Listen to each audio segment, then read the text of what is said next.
We've been talking a lot about obesity today. Of course, this is a Congress on diabetes, but I'm delighted to have with me Ines Barroso.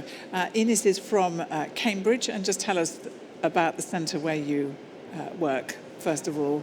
Right, so I've actually recently moved to the MRC Epidemiology Unit at the Institute of Metabolic Science in Cambridge. It's a really great place because it's basically focused all on metabolism, and you have the whole range of people studying from genetics to public health issues relating to metabolism, diabetes, obesity, and related factors, all the way to basic science as well. Now, tell me a bit more about the subject of your presentation today. Right, so I was looking at a cohort of very early onset severe obesity children that I collaborate with Professor Faruqi and Professor O'Reilly in Cambridge. And the question we had was whether we could identify novel genes that may impact obesity in this particular cohort of children, because they have a much higher risk and much more severe obesity than the average person. So these are children that have inherited variants that put them at much greater risk of extreme obesity. Yeah, so that's the hypothesis in this case, because we're enriching for very early onset where the lifestyle and environment really haven't had enough time to have such a big effect, and so we're hoping to enrich for cases of genetic cause of obesity. And of course, children in this cohort have previously been shown to have mutations in certain genes that very much basically explain the obesity in those children. But what we were looking at today were children from the same cohort in which we hadn't yet found any mutations in genes known to impact food intake or energy expenditure. So to really try and identify novel factors that may be important in appetite regulation or energy expenditure. And what did you find? So studying these children, comparing them to unaffected, healthy individuals, we did find by sequencing all of the protein coding region of the genome that we did see enrichment in 3 genes of mutations that we predict computationally to impair the function of those proteins. And then we went on to study some of them in a bit more detail to try and find out how, although to be fair, by far, most of the kind of detailed mechanism is still not really known.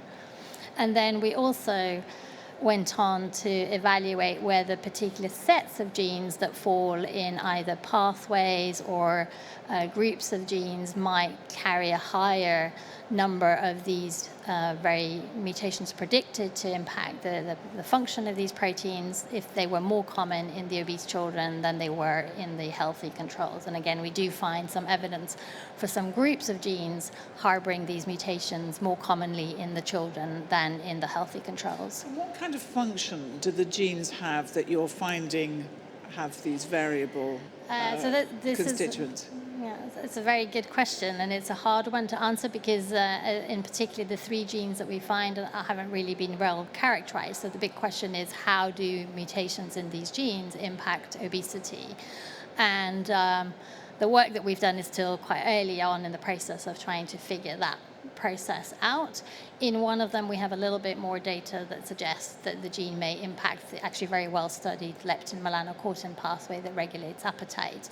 But for the other 2, we really don't yet know the mechanism at all, and we're kind of in early stages of figuring out essentially, hopefully, new biology that will lend itself to finding novel treatments.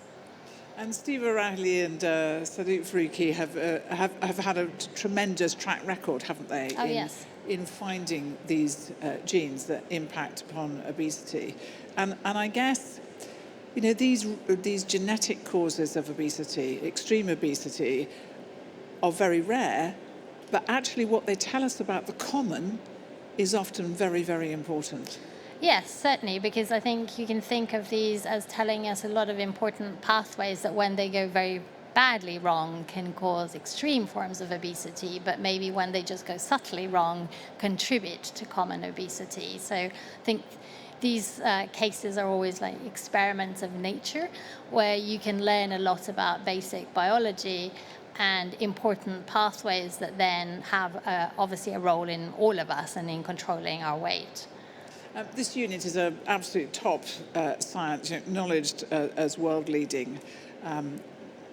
But for those who are not right into the science, What would you say the average clinician here should take away with them from this kind of work? So I think there are a couple of important messages. One is that in finding these genes that have mutations that can actually cause obesity in children, that some of these may be important to keep in mind for future diagnostic, because they can also tell you something about targeted therapies, which might work in those particular individuals. So that's one thing. I think the other thing is that in highlighting certain sets of genes that are enriched in these mutations, they may highlight genes that we should prioritize to study up front in individuals that have very severe obesity, as again, they may lead you to both diagnostics and then later on potentially teaching us new pathways that may be important for therapeutic development. And is there a wider message for the public? Because, whatever studies come out, there's always a kind of front page headline, fat gene found. And people think that if they have one of those, what I call an eating all the pies gene, then, they're doomed. And actually, quite often, it doesn't induce behaviour change. Rather the opposite. People think, well, if I've got an eating all the pies gene, I might as well eat all the pies. Yeah, so I think we have to be careful with the messages that we put out there. I think that there are different types of obesity, and I think there are individuals that have these very severe mutations where the mutation does really, quote unquote, determine obesity. And then there are also individuals that carry a very high load of genetic variants that increase the risk of obesity. So certainly they have a higher time maintaining a healthy weight, especially in our modern environment. So I think it's true that your genetic lottery can work both against or in favor. But I think one should be careful about not coming out with the messages, oh, well, it's all in your genes and it's doomed, because I think there's lots of things that we can do to try and keep a healthy lifestyle. Thank you very much, Ines. That was really interesting, and it's an area of huge amount of research at the moment. Thank you for coming in to us. Thank you. More later.